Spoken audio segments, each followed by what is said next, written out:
Good morning, Venters. Aujee Williams, a 30-year-old mother of two, had her two children, aged 3 and 5, in the back of her Dodge Durango as she went to visit one Carla Mahan. Carla Mahan, on the other hand, is a 41-year-old mother of 3 who was involved in a vicious love triangle with Aujee Williams. Aujee Williams, with her two children in the back of her Dodge Durango, went to confront Miss Mahan. Miss Mahan had just exited a bus. Apparently, according to Aujee Williams' lawyer, Miss Mahan had pulled a switchblade while she was walking and talking to Miss Williams through Miss Williams' vehicle door. According to her lawyer, Miss Williams then backed up, came up on the berm and grass area, and proceeded to run over Miss Mahan. The reason for this was because of a love triangle situation where Miss Mahan was having sexual relationships with the father of Aujee Williams' kids. And you can almost picture that conversation. She pulls up in her Dodge Durango, and Aujee says to Carla, "Hey, are you having sex with my man?" And you can almost picture Carla saying, "What's it to you?" as she supposedly brings out a switchblade. But here's where the story gets a little weird. I have a hard time imagining her pulling out a switchblade. But even if she did pull out a switchblade, it might make sense. You have this 31-year-old woman who's much younger than you, and she's up in your face talking to you out of her Dodge Durango.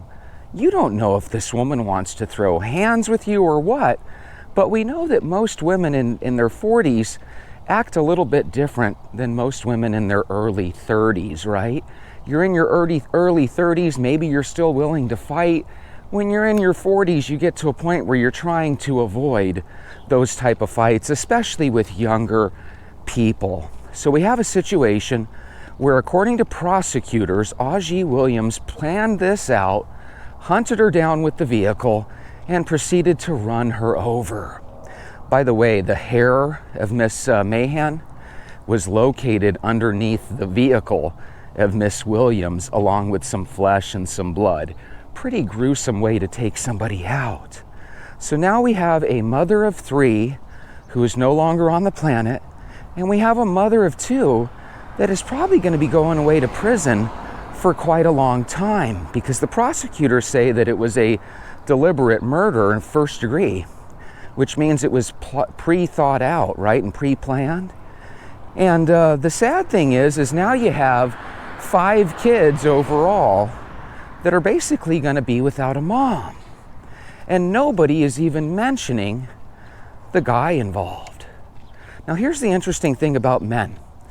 It seems like about 9 times out of 10, most men are dating women that are younger. If he is slightly older, he might have been basically around the same age as the victim here, Carla Mahan. So it's kind of interesting, but here's the reason I'm bringing it up. There came a point in time where the mother of Aujee, where the father of Aujee Williams' kids had to ultimately come up to the victim, Carla Mahan, and he had to either ask her out or vice versa, right? And there comes a point where you have to say, okay, I know the mother of my children is kind of a jealous woman. And if I end up going out with Carla, I have a feeling that my girl Aujee, the mother of my children, is not gonna like it. Certainly the man knew this, right? And now you got a situation where because this man didn't think it through, because he wasn't willing to take a walk and ponder the worst case scenario, which in this case is a murder, right? So when somebody loses their life and that somebody is the person that you're having this love triangle with, golly, I feel like some of the blame goes on the man. Do I think the man deserves to go to jail or prison? No, not at all. But the point being is, this is kind of akin to that person that drives erratically on the freeway and they actually get people to swerve and creates an accident, yet the person that caused it, the guy that's driving erratically, just drives off and doesn't even know that he caused a car accident behind him. This is why horrible drivers shouldn't be allowed on the road. So let's break this down again. You got a love triangle simply created because a guy, instead of doing things the right way, breaking relationships off with the mother of his children and going on a date with somebody once he's single, instead what happens is people have this monkey branching technique where everybody wants to have a partner already there so that they can jump to that person. So now we have this horrible situation where I'm sure in retrospect, Aji Williams probably wishes that she would have just let the guy go, let the woman go, and she could still be out free with her kids. So again, do I blame Aji Williams? Yes. She murdered a person. Do I hold Carla Mahan totally innocent even though she's the victim? No, but nobody deserves to lose their life, even if they're cheating with your spouse, as horrible as that sounds. Are there situations where people lose their lives in those love triangles? Guys, that happens all the time. What we have to come to the realization is that your spouse, if they leave you for another person, even if it's just temporarily, that's on your spouse. And if your spouse is leaving you, they've already left you. You know, we always look at it and we say, oh my God, are you gonna leave me? They've already left. You know, when you that's the thing that's so shitty. Whenever you get broken up with by somebody that you really like, there's always a piece of you that thinks, oh, it's not because they're not attracted to me anymore. It's not because they don't want to make love to me anymore. And the reality is, that's exactly why. Why would a guy leave a 30-year-old young, energetic woman that has the ability to run over people with her cars? Why would a man leave somebody like that for an older 41-year-old woman? And by the way, if you look at the 41-year-old woman, she's a pretty woman for her age, but she's nothing super duper worth losing lives over, you know? So the only thing I can think of is that once again, the guy was probably a little bit older than the woman, and he probably just had a bond of some sort with Carla Mahan. Because again, it wasn't one of these things where you've got supermodels, you know, that are making men go crazy. Instead, it's the opposite. You've got some man in the neighborhood that the women are going crazy over. And ladies, if you're listening to this, no man is worth going to prison over. And guys, if you're listening to this, no women are worth going through all this trouble for. We have to learn as people to start doing the right thing. Have I been involved in little triangles and little this, that, and the other in my past? Yeah, when I was in my 20s. But usually I was the victim portion, you know, where someone's cheating on me. When you make a decision that you're going to be the person that doesn't do those things, you don't have to really defend yourself. You know, was I the best boyfriend to every girlfriend I've ever had? Was I the best this, that, and the other? Of course not. No one's perfect. But again, look what happens when you start cheating on people. All of a sudden, you're not wearing a condom. All of a sudden, there's a chance to get diseases. And for all we know, this guy could have had sex with the victim and then given his mother of his children some sort of disease. You never fully know the full story until everything comes out. And why, if it is true, why did Carla Mahan have a switchblade on her? What that leads me to believe is that Aji Williams was probably threatening her in advance. And that might also be why she has first-degree murder charges. They're going to end up finding out that the two were probably going back and forth and texting and phone conversations. You messing with my man? Yeah, what you gonna do about it? I'm gonna come get you. Well, I have a knife. Well, I'm gonna roll up with you on my car.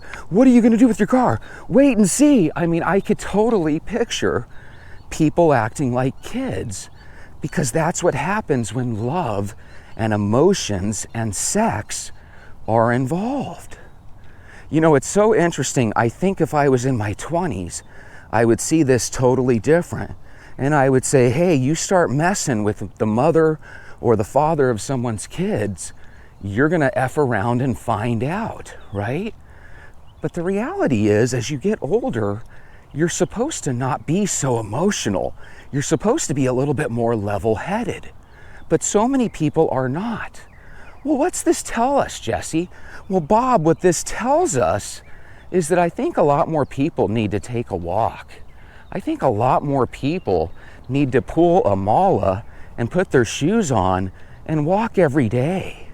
If walking helps your mental outlook and helps bring you down to earth, maybe that would be something that would prevent people from cheating on their significant others. Maybe that is something that would prevent people from just getting a divorce left and right. Maybe that is a walk that could prevent somebody from getting the magical idea of running over another person. And here's the real nightmare. She ran over Miss Mahan with her 3- and 5-year-old child in the back of her Dodge Durango.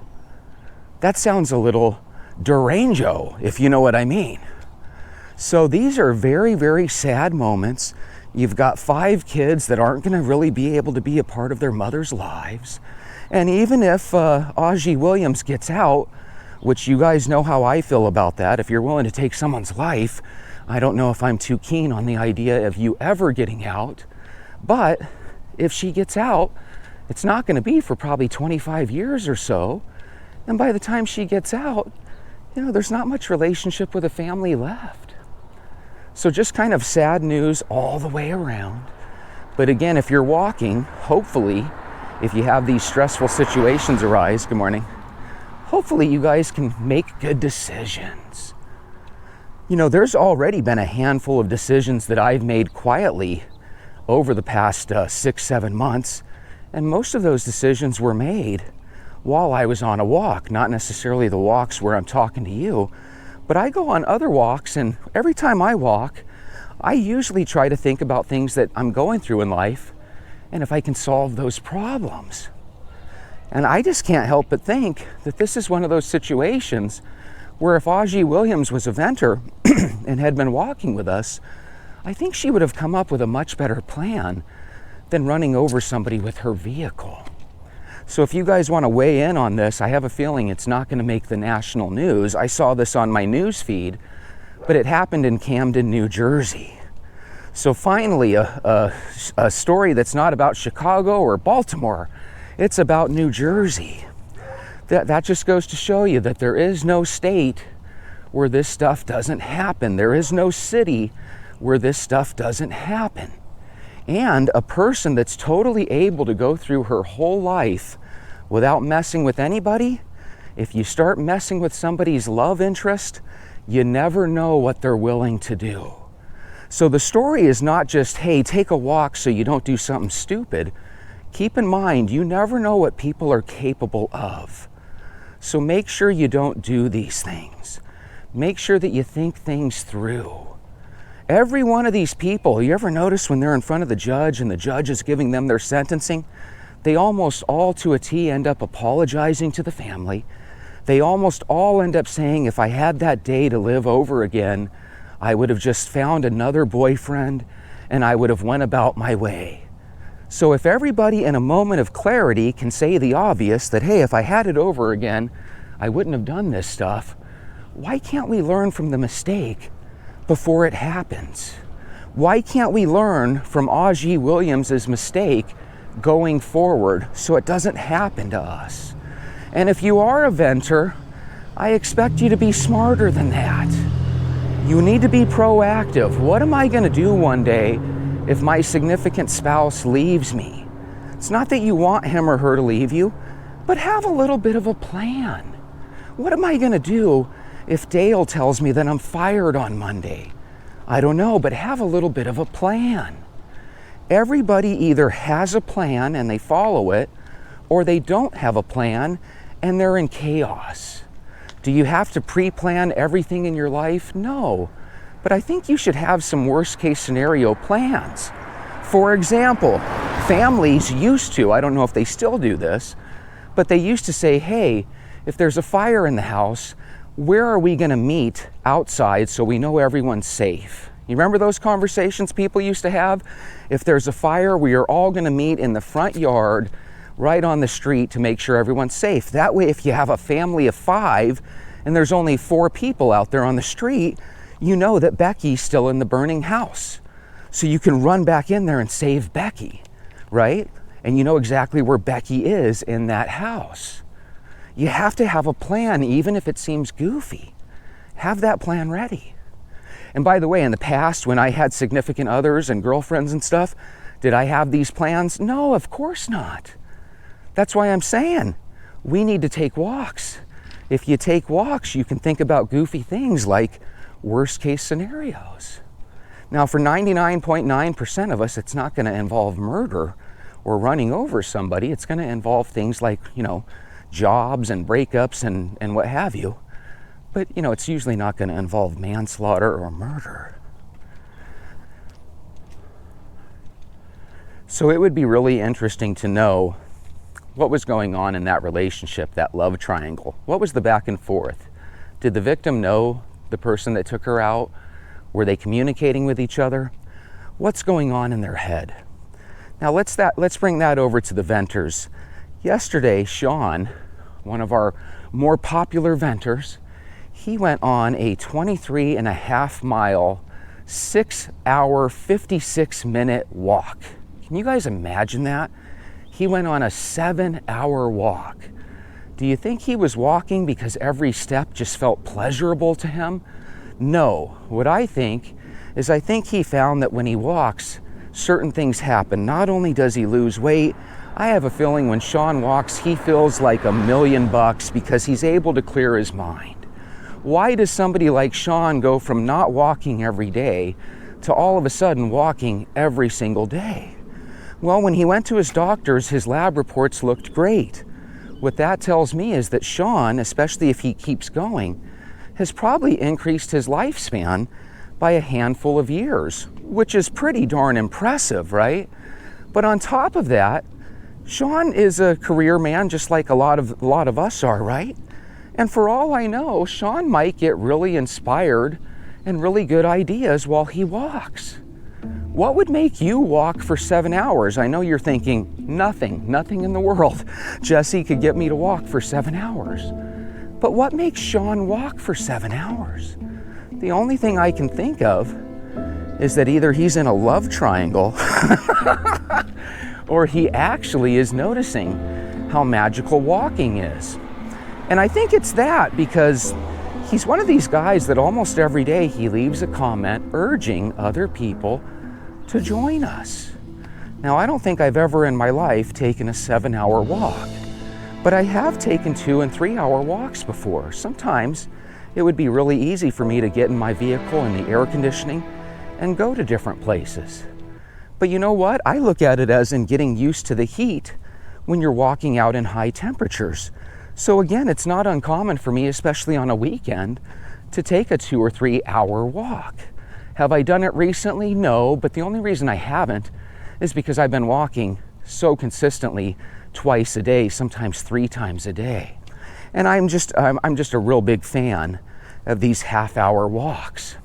I'm also a fan of the longer walks, but again, those are ones where you have to really plan it out. And Sean, man, for you to take a 7-hour chunk out of your day and to go for it, that's really amazing. That also means that more than likely around mile 3, 4, and 5, when he could easily quit, there's something in him that just says, hey, I'm not tired, let's keep going. And another thing that you start to notice when you take a walk, because you're not zooming by things at 40 miles per hour, but you're walking at 3 or 4 miles per hour, you start to just notice things like, look how pretty these flowers are. Look at the shade produced from that tree. What kind of car is that? Hey, what's that lady in the Dodge Durango doing? Holy shit, she just ran over that lady that got off the bus. You start to see things. You start to open your eyes.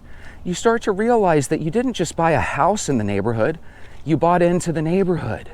And when you're taking huge walks, you start to realize, hey, after every 20 or 30 minutes, I'm able to clock miles at a time. Why don't I walk to the gym? Why don't we walk to church? Why don't we walk to the movie theaters?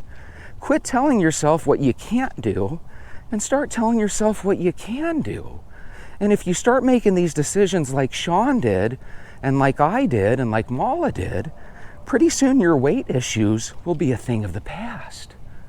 But that's not the point that you want to quit your walk. Because like I've said many times, whether it's a weight issue or a love triangle or a situation at work, you're always going to have a new set of multiple problems to deal with. So now that you have your own strategy session, your own think tank, instead of running from those problems or putting your head in the sand and avoiding them, let's take care of those problems. Aji Williams, you will never ever hear my voice. You will never hear my voice. But I wish that you would have. Maybe it would have helped you think a little differently. And Carla Mahan, there might be a piece of you that knew this guy was in a relationship with the mother of his children. You might have even known that the mother of his children was a hot-headed person. I'd like to think that a walk would have done you better and that maybe you'd still be here if you had thought this through. Now, that's naively spoken because obviously she could have never even known about this person that ended up taking her life. So those are the problems that we have in this world. They could happen to every one of us. As a matter of fact, almost every one of us has either cheated on somebody or been cheated on. So we could be in this very situation, not only sometime in our past, but we could be going through this right now or even in the near future. So here's my question for you, venters. Are you going to try to take care of the problem the way Aji Williams does? By hunting down the person that's with your spouse? Or are you going to hold your spouse or your significant other at fault and move on? I'm just a firm believer that once somebody is out the door, they're usually gone. Now, does that mean that they can't change their ways and realize the error of their ways? Yeah, but think about all your past relationships where it stopped because they were cheating or you were cheating. Usually once you move on, that person becomes somebody of your past. So when you do that, do it the right way. Go up to your significant other and say, hey, I want to date other people. I don't want to be with you anymore, but I'm telling you now before I start dating other people. That would be a painful thing to hear, but that would be so much better than, hey, go get a doctor's notice because you might have an STD, right? Go get checked out because I'm cheating on you. Those are horrible things to hear. Absolutely horrible things to hear. One of the things my mother-in-law told me, God rest her soul, she's in heaven now, but one of the things she told me 20 years ago when I got married to her daughter, she said that her husband, who was my father-in-law, had left her, and the way he left her was he told her to her face, go get an HIV test because I'm sleeping with a man. Is that hardcore? Is that crazy or what? My father-in-law, after having 3 daughters, decided that he wanted to be his true self and that he was a gay man, and he ended up cheating on my former mother-in-law and ended up putting her in a situation where not only does she have to deal with the idea of her husband leaving her, but he's not leaving her for another woman, he's leaving her for a man. And oh, by the way, go get tested just in case you have some sort of disease. That is a horrible thing to hear. Those are reasons why people get in their Dodge Durango and run people over. So again, I think we're going to find out that there's a lot of blame to be thrown around to these different people. If you guys want to check out that story, obviously, you can Google it and find out. But again, I think that we can really stop and solve a lot of these issues if we can work on the man and woman in the mirror. There's a lot of reasons people end up cheating, and it's not always because somebody found some young supermodel. Sometimes people have these affairs of the heart where they meet somebody and they just feel like there's a connection. But that doesn't necessarily make it right. So do things the right way. There's always two paths you can take: the correct way of doing things or the bad way. And usually the bad way is the easiest way to do it, but it's usually called the bad way for a reason. I want you guys to have a wonderful day. Keep walking. We'll see you tomorrow.